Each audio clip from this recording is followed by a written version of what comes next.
Paris does not begin with noise. It begins with silence. Long before the first footsteps touch the pavement, before engines awaken, before voices rise into the morning air, the city exists in stillness. Darkness rests gently over rooftops, chimneys, and stone facades that have stood for generations. The sky above is not empty, it is waiting. Below, the quiet waters of the Seine continue their endless movement. This river has never stopped flowing. Not during wars, not during revolutions, not during the rise and fall of empires. It has carried ships, memories, and centuries forward without hesitation. It reflects the first suggestion of light. At first, it is barely visible, a faint shift in the darkness, a softening of the sky. Then slowly, the horizon begins to glow. Paris is waking. The rooftops emerge first, thousands of zinc-covered surfaces arranged with quiet precision. Chimneys rise like sentinels, each one marking the presence of lives lived beneath them. These rooftops are not uniform, but they are harmonious. They belong together. Light spreads carefully, touching stone walls built over 100 years ago. These buildings were designed not only to serve a purpose, but to create permanence. This permanence is not accidental. In the 19th century, Paris was reshaped deliberately. Entire neighborhoods were redesigned to create order, symmetry, and beauty. Wide boulevards replaced narrow medieval streets. Light was allowed to enter the city freely. Air was allowed to move. This was not simply construction. This was transformation. And today, that vision remains intact. As dawn continues, the outlines of bridges become visible. Each bridge is unique. Some are carved from stone, heavy and immovable. Others are formed from iron, elegant and precise. They connect more than land. They connect time. Soon, the first movement appears. A single figure, walking along the riverbank. A cyclist passing silently across a bridge. A window opening somewhere above the street. Paris does not rush into mourning. It enters it gracefully. And rising above everything else, visible from nearly every part of the city, stands the unmistakable structure of the Eiffel Tower. At this hour, it is not illuminated. It does not shine. It simply exists. Its iron frame appears almost delicate against the brightening sky, yet its strength is unquestionable. Built in 1889, it was never meant to be permanent. It was constructed as a temporary monument for a world exhibition. Many believed it would be dismantled. But Paris made a different decision. It allowed the tower to remain. And over time, the tower became inseparable from the city itself. It is not the tallest structure in the world. It is not the most complex. But it is one of the most recognized. Because it represents something deeper. It represents the moment when Paris embraced the future without abandoning its past. Below the tower, the city continues to awaken. Streetlights turn off one by one. Doors open. Deliveries begin. The sound of footsteps becomes more frequent. Paris is alive again. The morning air carries a quiet clarity. The light reflects off limestone buildings, giving them their characteristic warm glow. This limestone, sourced from quarries beneath the city itself, connects Paris above ground to Paris below ground. Because beneath these streets exists another world. Miles of tunnels. Quarries carved centuries ago. Hidden spaces that helped build the visible city. Paris exists in layers. The visible and the invisible. The present and the past. As sunlight reaches deeper into the streets, details emerge. Evening arrives in Paris not with darkness, but with transformation. The sun, now low on the horizon, casts its final light across the city. Buildings that appeared pale and neutral throughout the day now glow with deep warmth. Gold, amber, and soft orange tones spread across stone facades, revealing textures invisible only hours before. This is the golden hour. A moment that exists briefly, yet defines the emotional identity of the city. The rooftops of Paris reflect this light with quiet intensity. Their zinc surfaces shimmer subtly, creating a vast metallic landscape stretching toward the horizon. Chimneys rise from these rooftops like silent witnesses, unchanged for generations. Below, the streets remain active. But the energy has shifted. The urgency of midday has disappeared. Movement becomes slower, more intentional. People walk without rushing. They pause. They observe. They exist within the moment. Along the banks of the Seine, the transformation becomes even more visible. The river reflects the sky like a mirror. Its surface captures the fading light, turning water into liquid gold. Boats continue to pass beneath bridges that have stood for centuries. Their movement is steady and predictable, reinforcing the rhythm that defines Paris. Each bridge offers its own perspective. Each crossing offers its own understanding. Some bridges are heavy, carved from stone, their strength unquestionable. Others are lighter, constructed from iron, their elegance unmistakable. Together, they connect not only the physical city, but its history. As the sky continues to darken, artificial light begins to appear. Streetlights turn on gradually, one by one. Their glow is soft, warm, inviting. Paris does not illuminate itself aggressively. It reveals itself carefully. This is why it became known as the City of Light. Not because it is the brightest, but because it understands how to use light meaningfully. As darkness deepens, attention returns to the most recognizable structure in the city, the Eiffel Tower. During the day, it exists as iron. At night, it becomes something else entirely. It becomes light. Thousands of illumination points activate across its structure, outlining its form against the night sky. It does not dominate the darkness. It defines it. For a few moments each hour, the tower sparkles. Its lights shimmer unpredictably, transforming it from architecture into spectacle. Yet even this spectacle feels controlled, intentional. Paris never abandons its composure. Nearby, the great monuments of the city adopt new identities under artificial light. The Louvre Museum glows with quiet authority. Its illuminated facade reveals its immense scale, while its glass pyramid reflects the surrounding lights like a crystal emerging from stone. Further along the river, Notre Dame Cathedral stands in solemn dignity. Light traces the edges of its towers, emphasizing its form without overwhelming it. These structures do not disappear at night. They evolve. Paris does not sleep. It transforms. The avenues remain active, yet calmer. Voices soften. Footsteps echo more clearly. The absence of daylight reveals details otherwise unnoticed. Reflections in windows. Shadows along walls. Movement within stillness. This duality defines Paris at night. Presence and absence. Light and shadow. Silence and sound. All existing simultaneously. As the evening continues, the city enters its most introspective phase. A phase where observation replaces activity, where presence replaces motion, where Paris reveals not its appearance, but its identity. Evening arrives in Paris not with darkness, but with transformation. The sun, now low on the horizon, casts its final light across the city. Buildings that appeared pale and neutral throughout the day now glow with deep warmth.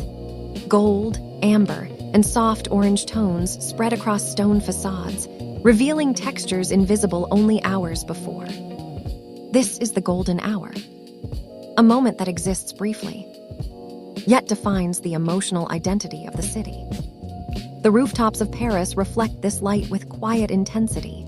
Their zinc surfaces shimmer subtly, creating a vast metallic landscape stretching toward. There will come a morning in Paris when none of us are here. The sun will rise over the limestone facades. Light will slide slowly across the river. Shadows will stretch across empty streets. And the city will not notice our absence. Because Paris has already learned how to continue. It has continued through kings, through revolutions, through occupation, through liberation. It has watched empires build it, and watched those same empires fall. The stones remain. In the quiet beneath the city, the tunnels will still breathe. The catacombs will remain undisturbed. Millions of silent witnesses, arranged in patient geometry. They have outlived generations. They will outlive generations more. Above them, trains will continue to move through the arteries of the metro. Steel on steel. Rhythmic. Indifferent. The city's pulse does not depend on any single heartbeat. There's something unsettling about that. We arrive believing we are participants, that our footsteps matter, that our presence leaves a mark. And perhaps it does, but not in the way we imagine. Paris does not remember names easily. It remembers impressions, textures, layers. It remembers pressure. It remembers repetition. Every time someone walks along the banks of the river, a microscopic trace remains. A soft erosion of stone steps. A gradual smoothing of edges. Not dramatic. Not visible in a day, but measurable over decades. Paris is shaped not by events alone, but by accumulation. The revolutions that shook the city are recorded in history books. But the thousands of quiet mornings, those are recorded in the stone. Morning markets assembling before sunrise. Shoemakers opening shutters. Painters setting up easels. Uncelebrated routines.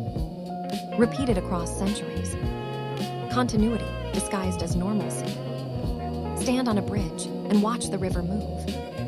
The water you see has never passed this point before, and it will never pass again. Yet the river remains the same river. Paris is like that, constant in structure, changing in detail. A paradox made of limestone and light. It is tempting to romanticize permanence, to believe Paris is eternal. But even limestone erodes. Even iron rusts. Even monuments shift imperceptibly under time's pressure. The great cathedral that dominates the skyline, Notre Dame de Paris, has been damaged, restored, scarred, renewed. It stands not because it is invincible, but because people chose to repair it. Again and again. Paris survives through maintenance, through intention, through care. The hidden city teaches something quieter. That endurance is not loud. It is not dramatic. It is patient. Beneath the streets, bones are arranged with symmetry. Above the streets, balconies are repainted. Within apartments, floors are sanded. Walls are reinforced. Roofs are resealed. Survival is 1,000 small decisions, not one grand gesture. And so the city waits, not passively, but steadily, waiting for the next generation of footsteps, the next voice to echo in a courtyard, the next artist to notice the angle of late afternoon light. Paris does not demand greatness. It absorbs it when it appears. In quiet neighborhoods, old staircases still curve upward in tight spirals, worn by hands gripping banisters, worn by shoes climbing daily. Those steps do not remember who climbed them. They remember only that they were climbed. That is enough. There is humility in that. We spend our lives seeking recognition, seeking permanence, seeking to be remembered. Paris offers a different comfort. You may not be remembered, but you will belong. For a moment, for a season, for a lifetime. And that belonging becomes part of the layer. Long after we are gone, someone else will stand beneath the same skyline. They will watch the same light reflect off the river. They will feel the same wind moving between buildings. They may never know our names, but they will inhabit the city we helped maintain. That is the exchange. Hidden Paris is not simply tunnels and secrets. It is continuity. It is the agreement between past and future. An unspoken contract that says, we will preserve this for those we will never meet. There is dignity in that promise.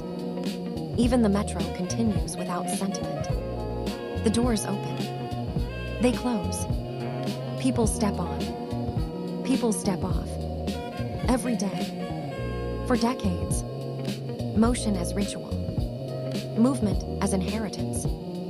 And beneath it all, silence persists. The silence of stone corridors. The silence of carefully arranged bones. The silence of hidden rooms behind ordinary doors. Silence is not emptiness. It is depth. Perhaps that is what Paris teaches best. Depth over spectacle. Continuity over noise. Presence over performance. In a world that rushes toward novelty, Paris moves at the pace of erosion. Slow. Unavoidable. Precise. The city does not chase immortality. It practices endurance.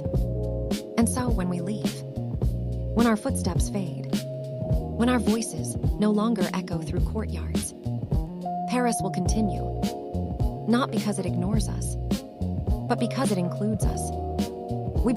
Paris is known across the world as a city of light, a city of monuments, a city of elegance. Millions arrive every year expecting to see its famous landmarks.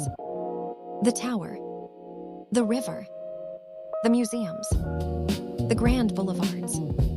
And yet, this visible Paris is only the surface.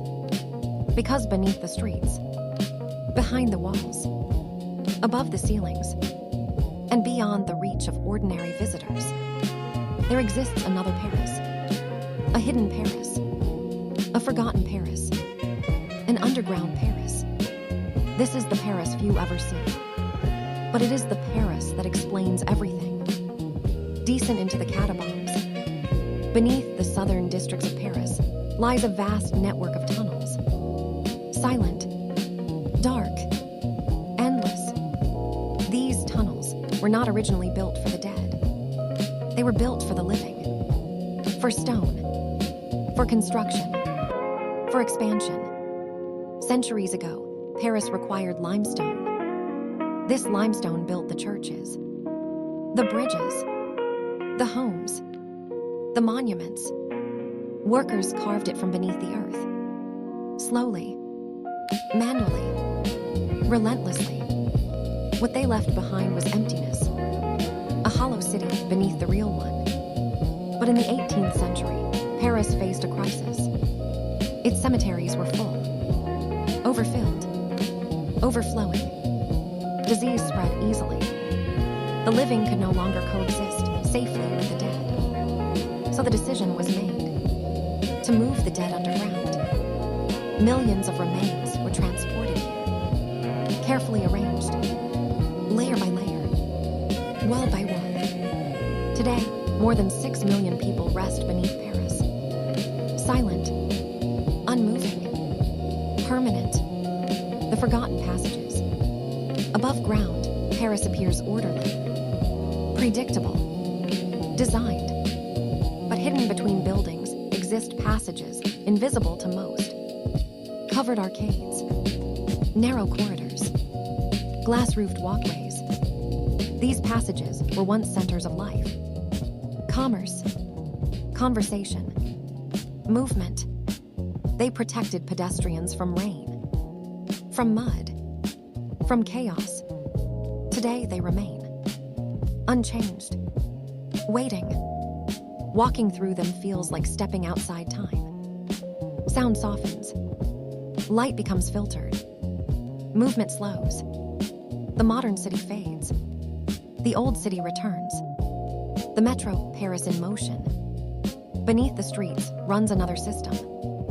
Invisible but essential. The metro. It carries millions each day. Without ceremony. Without recognition. Passengers descend. Platforms appear. Trains arrive. Doors open. Doors close. Movement continues.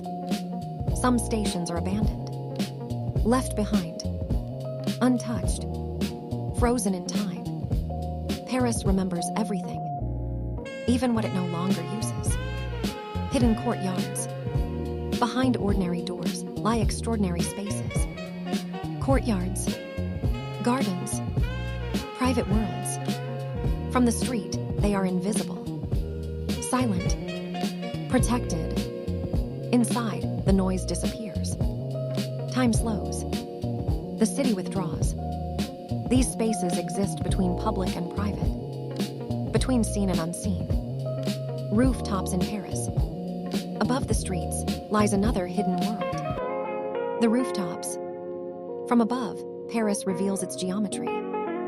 Order, precision, continuity. These rooftops define Paris as much as its monuments. They shape its skyline, its identity, its permanence, memory and silence. Paris is a city of memory. It preserves its past physically, structurally, emotionally. Nothing is erased completely. Everything leaves a trace. The invincible city. The true Paris is not only what you see. It is what you do not see. It exists beneath, behind, above, beyond. Conclusion: the Paris without an end. Paris does not end. It continues. In stone. In memory. In silence. Long after visitors leave, Paris remains. Thanks for watching this episode of Overtourism. If you learned something new today, make sure to like, subscribe, and hit the notification bell so you never miss our weekly insights into travel's impact around the globe. Drop a comment below. Paris is best understood not as a city in the conventional sense, but as a stratified urban palimpsest. A spatial manuscript overwritten repeatedly across more than 2 millennia, yet never fully erased. Its built environment reflects geological inheritance, imperial imposition, theological ambition, revolutionary rupture, industrial modernization, and contemporary preservation politics. To analyze Paris historically is to examine the accumulation of spatial decisions across time. The material history of Paris begins long before human settlement. The Paris Basin consists of sedimentary limestone deposits formed during the Lutetian stage of the Eocene epoch. This calcaire lutation, abundant and relatively workable, would later provide the primary construction material for the city's architecture. Urban morphology in Paris cannot be separated from this geology. The stone extracted beneath the ground became the facades that define the skyline. In this sense, Paris is materially recursive. It is built from itself. The river system shaped the earliest human decisions. The Seine provided transportation, defense, irrigation, and trade access. The Isle de la Cité offered elevated terrain amid wetlands, enabling early settlement stability. Hydrology and topography established the axial orientation of the future metropolis. By the 3rd century BCE, the Parissa had established a settlement along the Seine. Archaeological evidence suggests a modest but strategically positioned trading hub. Structures were temporary: wooden dwellings, earthworks, and defensive embankments. However, the geographic logic was enduring. The decision to anchor settlement at this riverine node shaped every subsequent development. The Paris's economy relied on river trade networks extending across Gaul. Coinage discovered in the region demonstrates economic sophistication. Even at this early stage, Paris functioned not as a peripheral village, but as a connective node within broader exchange systems. In 52 BCE, Roman forces under Julius Caesar subdued the Parisii. The settlement was reorganized into Lutetia, integrated into the Roman imperial system. Roman urban planning imposed orthogonal street grids, formal civic spaces, and infrastructural rationalization. Public baths, amphitheaters, aqueduct systems, and administrative buildings were constructed. The surviving remains of Roman baths reveal sophisticated hypocaust heating systems.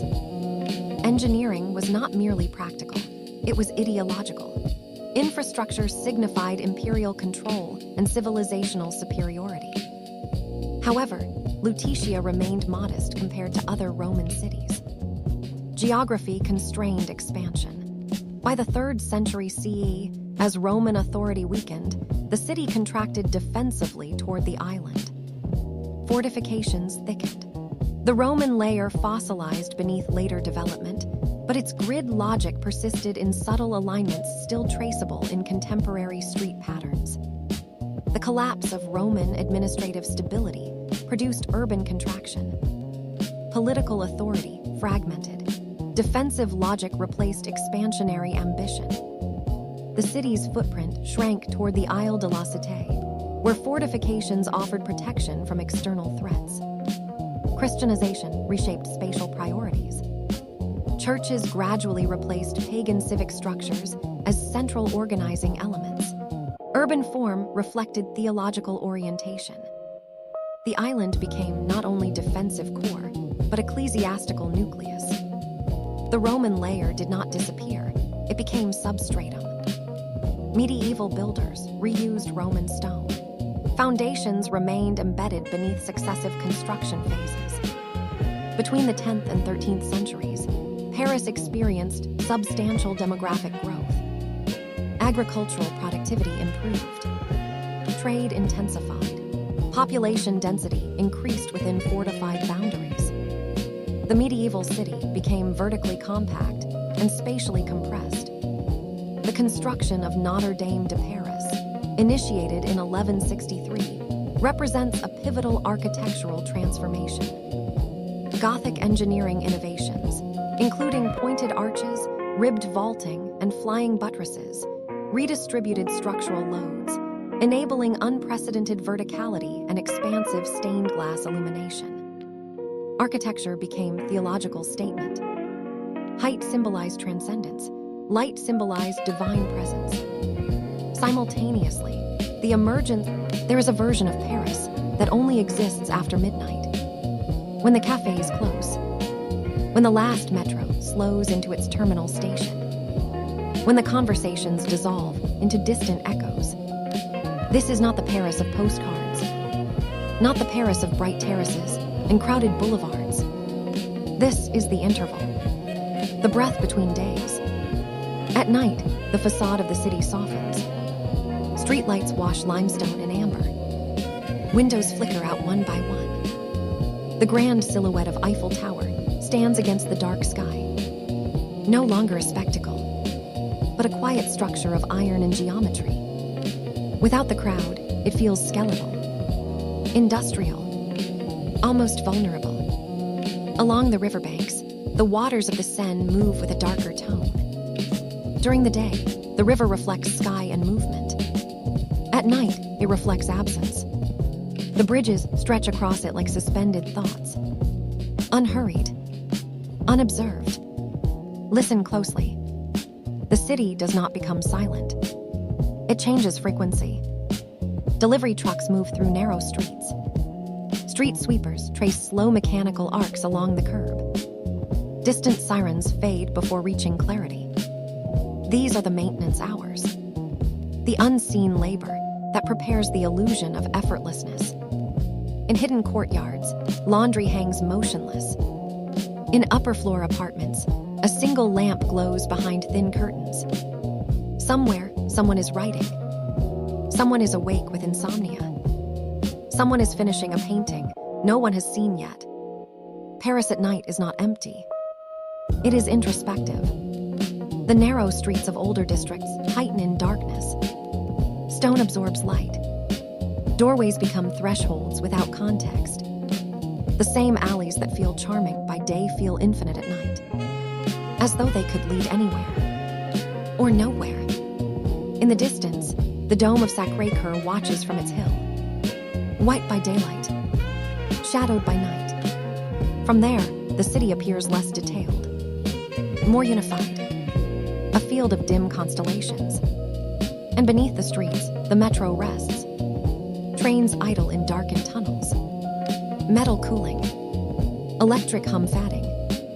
The arteries pause. But the body does not die. It resets. In the early hours before dawn, a rare stillness settles. This is the quietest moment Paris offers. A suspended interval. Not yesterday. Not yet today. The monuments stand differently in this light. Arc de Triomphe feels less triumphant, more solemn. The vast museum walls of Louvre appear less imposing, more watchful. Without crowds, scale becomes philosophical. You notice proportion, symmetry, silhouette. Paris at night reveals its bones, the scaffolding of its identity. Without distraction, the geometry becomes visible. Long axial boulevards, radial intersections, the precision of 19th century planning. What seems organic by day reveals intention by night. And then there are the workers, invisible to tourists, essential to continuity. Bakers arriving before dawn, mixing flour and water in silent kitchens. By the time the city wakes, bread will already be cooling on racks. Warmth prepared in darkness. Sanitation crews wash sidewalks with deliberate arcs of water. Their movements slow and methodical. The city cleans itself while it sleeps. Maintenance as ritual. In hidden studios, artists prefer these hours. Less interruption, less noise. Night removes expectation. It removes performance. What remains is concentration. The river continues without pause. The iron frameworks continue to contract in the cold. Stone continues to release the warmth it gathered during the day. Even in stillness, the city moves. And then, gradually, without announcement, the sky begins to shift. A subtle blue replaces black. Edges become visible. Details return. Birds trace arcs between rooftops. Delivery vans increase in number. Metal shutters begin to rise. Paris does not awaken abruptly. It unfolds, like a stage preparing for repetition. The same gestures, the same routes, the same rituals, but never exactly the same day. Because between midnight and dawn, something changes. The city reflects, recalibrates, absorbs what has passed. The hidden hours are not wasted. They are foundational. When morning finally arrives, no one sees the transition. They see only the result. Fresh bread, clean streets, open doors. The illusion of effortlessness returns, and the performance resumes.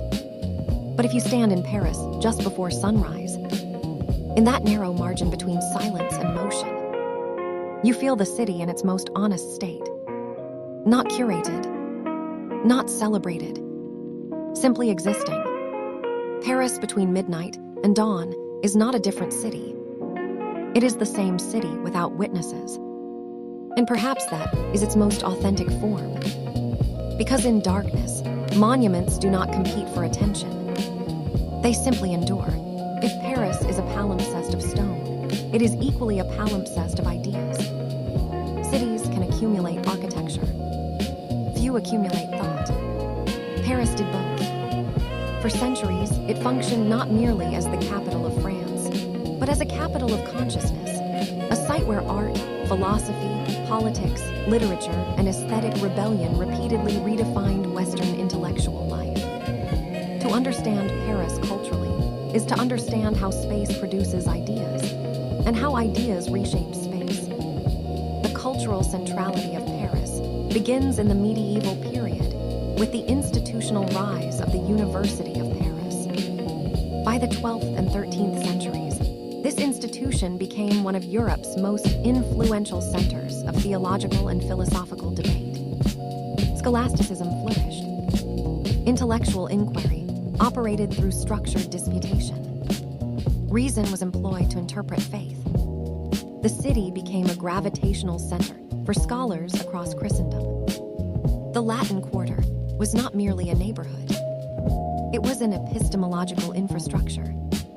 Students, clerics, Translators and philosophers converged within walking distance of cathedrals and scriptoria. Paris became synonymous with intellectual legitimacy. The medieval university institutionalized debate as method. That culture of argument would persist across centuries. With the Renaissance came humanist thought, a recalibration from theological centrality toward classical antiquity. Printing presses accelerated dissemination of texts. Writers and translators expanded access to Greek and Roman philosophy. Paris became a distribution hub for intellectual material. Salons began emerging as semi-private intellectual forums. The city's cultural life expanded beyond ecclesiastical structures. Intellectual authority diversified. Humanism loosened theological monopoly. The seeds of enlightenment were planted. In the 18th century, Paris became the epicenter of Enlightenment discourse. Figures such as Voltaire and Jean-Jacques Rousseau shaped European political and philosophical imagination. Cafés functioned as informal academies. Print culture exploded. Pamphlets circulated critique. The public sphere expanded. Ideas moved from aristocratic salons into urban streets. Reason became weaponized against monarchy. Philosophy translated into revolution. Paris did not simply host Enlightenment thought. It operationalized it. The intellectual became political. The city became ideological. The French Revolution was not only a political event, it was an intellectual rupture. Concepts of citizenship, sovereignty, and human rights were articulated and enacted within Paris. The city became laboratory for political theory. The rights of man were debated in assembly halls and printed in broadsheets. The urban environment amplified discourse. Crowds became philosophical actors. Revolution institutionalized the idea that cities can generate political modernity. Paris emerged as symbolic birthplace of Republican ideology. The 19th century transformed Paris into the literary capital of Europe. Writers chronicled modernization, alienation, and class tension. Victor Hugo mapped moral struggle onto Parisian architecture. Honoré de Balzac constructed an urban sociology in prose. The city became narrative organism. Literature documented Haussmannization. Boulevards appeared not merely as streets, but as psychological landscapes. The flaneur emerged, the urban observer who walks, watches, and interprets. Modern consciousness was born in Parisian streets. In the late 19th century, Paris catalyzed one of the most influential art movements in history, Impressionism. Artists such as Claude Monet and Edgar Degas rejected academic realism. They painted light, movement, urban immediacy. Parisian cafes, ballet halls, and riverbanks became subjects. Industrial modernity altered perception. Impressionism altered representation. The city's changing light, filtered through Haussmann's wide boulevards, reshaped visual technique. Urban planning influenced painting. Art and infrastructure intersected. As the century turned, Montmartre and Montparnasse emerged as creative epicenters. Poets, painters, and radicals converged. The myth of the starving artist solidified.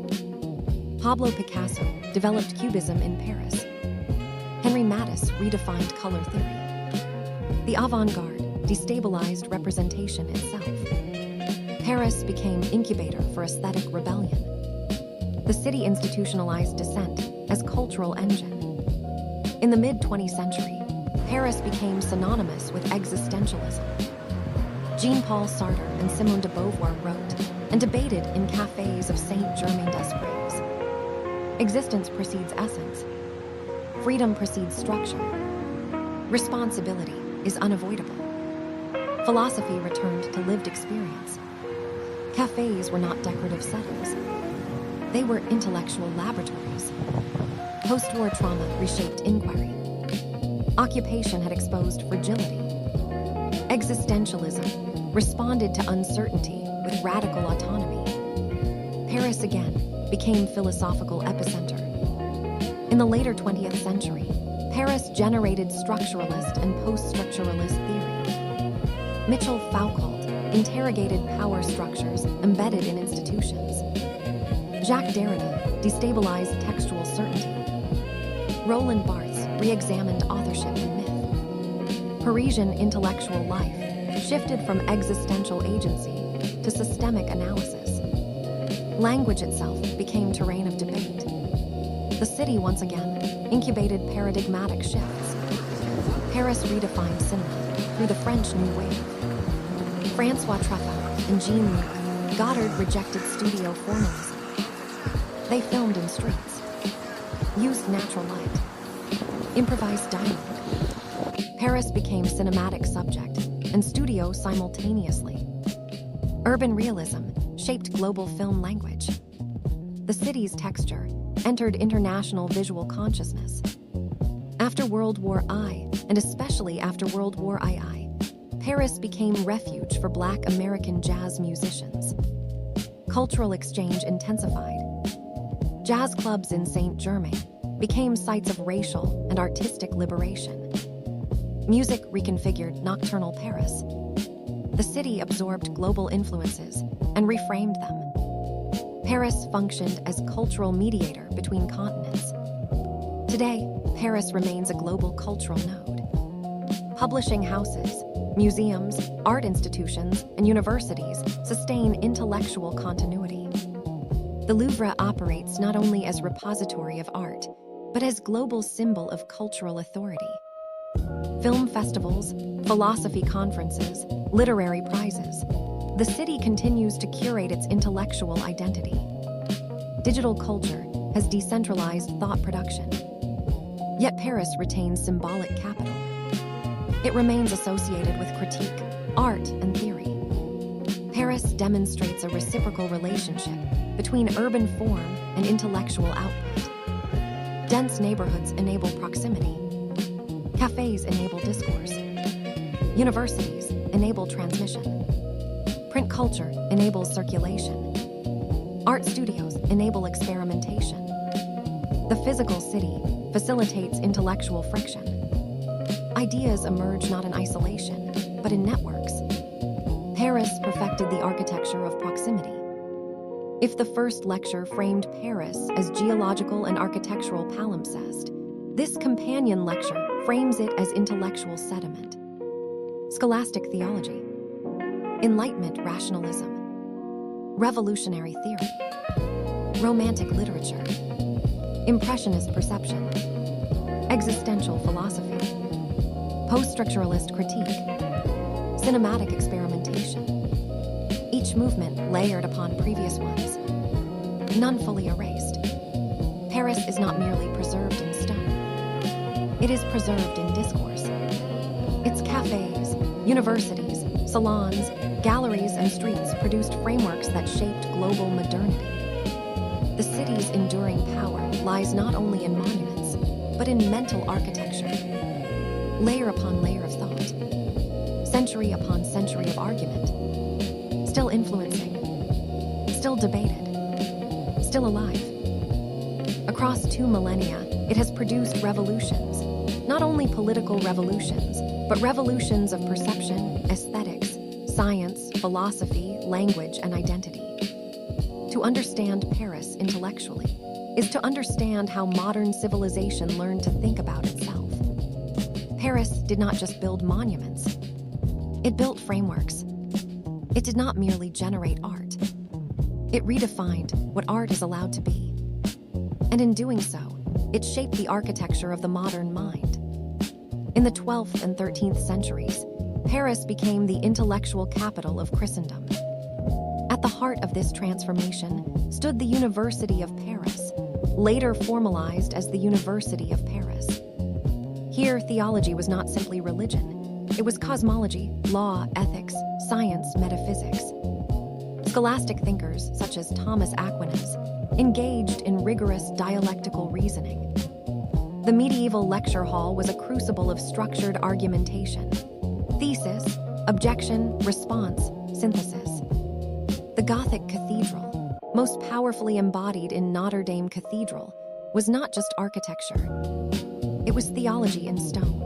Verticality symbolized transcendence. Light filtered through stained glass as metaphor for divine illumination. Paris taught Europe how to reason within faith. It systematized belief. It institutionalized inquiry. It normalized debate. In doing so, it planted the seeds of intellectual modernity. By the 18th century, Paris had shifted from theological dominance to philosophical defiance. The salons of Paris became arenas of debate. Aristocratic drawing rooms hosted radical ideas. Printing houses multiplied texts that would destabilize monarchy.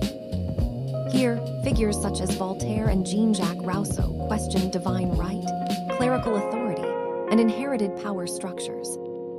Paris did not invent reason. It weaponized it. The Enlightenment in Paris transformed skepticism into political force.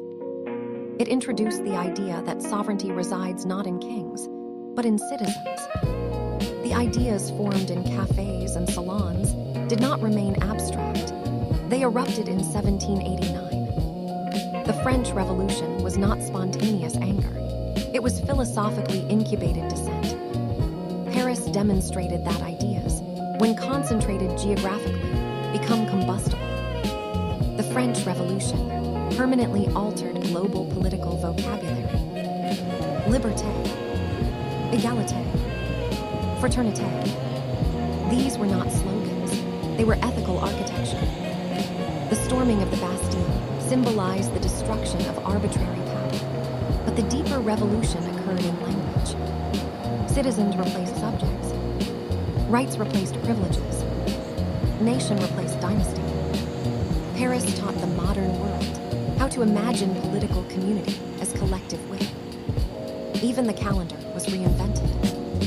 Time itself was reorganized. Paris did not simply overthrow a regime. It redefined legitimacy. After the revolution came introspection. Paris became the emotional epicenter of Romanticism. Writers like Victor Hugo transformed the city into narrative landscape.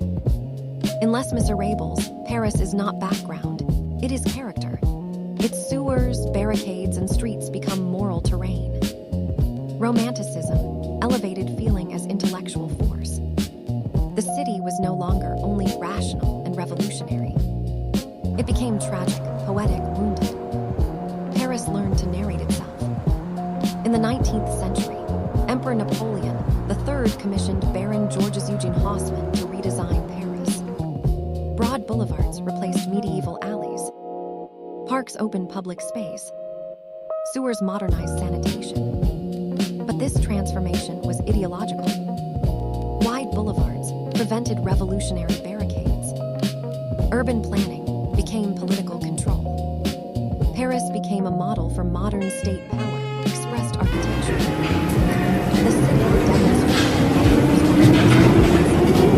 In the late 19th century, Paris changed the way humanity perceives light. Artists like Claude Monet, Edgar Degas, and Pierre-Auguste Renoir rejected academic rigidity. They painted movement, atmosphere, modern life. The newly opened Gare Saint-Lazare became a subject of art, steam, speed, industrial rhythm. Paris taught artists that reality is not static. It is transient. Impressionism democratized vision. In the early 20th century, Paris hosted artistic rebellion. In Montmartre and Montparnasse, studios became laboratories of abstraction. Pablo Picasso and Georges Braque dismantled perspective through cubism. Marcel Duchamp redefined art entirely. Paris, the eternal city of light. Idea of Paris. There are cities that exist on maps, and there are cities that exist in the human imagination. Paris is both. Before you ever arrive here, you already know it. You know its light. You know its streets. You know its presence. Because Paris is not discovered all at once. It unfolds. Slowly. Patiently. like a story that has been waiting centuries to be told. This is not simply the story of a city. This is the story of time itself, written in stone, reflected in water, and carried forward by millions of lives across generations. And every single day, it begins again. In silence, dawn over the Seine. Before the world awakens, Paris belongs to stillness. The sky above the city begins in darkness, deep and endless. Below, the ancient waters of the Seine move without interruption. This river is older than the city itself, older than its monuments, older than its memory. It flows with quiet certainty, carrying the reflection of a city that has outlived kings, revolutions, and centuries. Bridges cross its surface like threads connecting time. Stone bridges, iron bridges, each one linking not only land, but eras. The air is cool. The streets are empty. And for a moment, Paris exists entirely alone, waiting. Then the first light appears. Not suddenly, but gradually, touching the horizon. Then the rooftops. Then the towers. And Paris begins again. The Eiffel Tower and the rise of modern Paris. As dawn strengthens, one structure emerges above all others. The unmistakable silhouette of the Eiffel Tower. At first, it appears almost delicate. Its iron frame drawn into the sky with precision. But as the light grows, its scale reveals itself. It is immense, unavoidable, unforgettable. When it was first built, many believed it did not belong. It was too modern, too different, too bold. But Paris understood something even then, that the future must stand beside the past, not replace it, not erase it, but exist with it. And today, the Eiffel Tower does not dominate Paris. It defines it. Below, the city awakens. Footsteps begin. Doors open. Life returns. And Paris resumes its endless rhythm. The architecture of order and beauty. Paris was not built randomly. It was designed, shaped, planned. Wide boulevards stretch forward with mathematical precision. Stone buildings rise in perfect alignment. Their pale limestone surfaces reflect the morning light, giving the entire city its unmistakable glow. These buildings are not new. Most were built in the 19th century. Yet they do not feel old. They feel permanent. Because Paris was constructed not for a generation, but for eternity. Balconies repeat in perfect symmetry. Windows align in quiet discipline. Every detail contributes to a greater harmony. There is no chaos here, only composition. And walking through these streets is like walking through a living masterpiece. Notre Dame and the weight of history. At the heart of the river rises one of the most enduring symbols of human resilience. Notre Dame Cathedral. Its towers have stood here for more than 850 years. They have watched empires rise and fall. They have witnessed coronations and revolutions, war and liberation, fire and restoration. Its stones carry memory. Its silence carries meaning. Even today, it stands not as a relic of the past, but as proof that the past still lives within the present.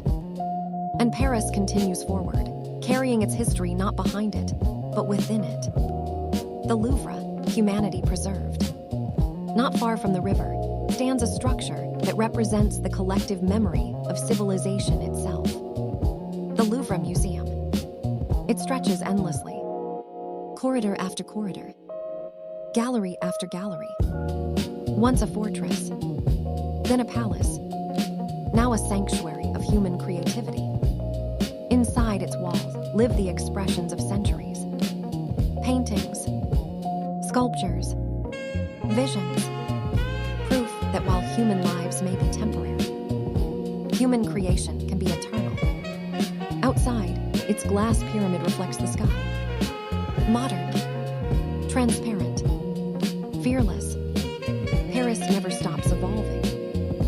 but it never forgets where it came from. Montmartre, the soul of Paris.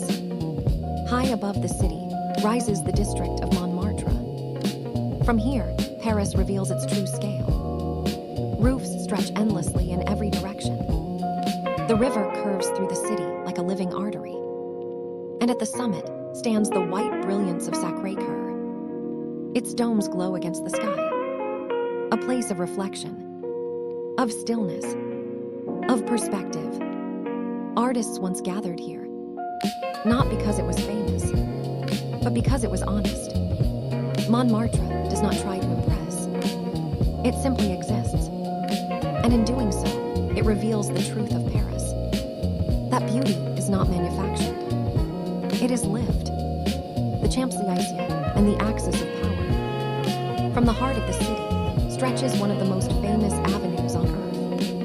The Champs-Élysées. It moves forward with purpose. Trees aligned with precision.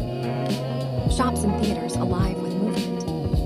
And at its end stands the monumental form of the Arc de Triomphe. Beneath it burns an eternal flame. A reminder of sacrifice, of endurance, of memory. From this point, 12 avenues radiate outward. Paris organized. Paris structured. Paris in perfect balance. Afternoon, the living city. By afternoon, Paris reaches its fullest expression. The streets are alive, yet never overwhelming. Movement exists in harmony, not conflict. Cafes fill with conversation. Footsteps echo across stone. The river continues its endless journey. Everything exists within rhythm. Paris does not force itself upon you. It invites you to slow down, to observe, to exist within its moment. Sunset, the transformation. As evening approaches, the city begins to change. Light softens. Shadows lengthen. Stone becomes gold. Glass becomes fire. The sky burns with color. And Paris becomes something else entirely. Something cinematic. Something timeless. The monuments glow.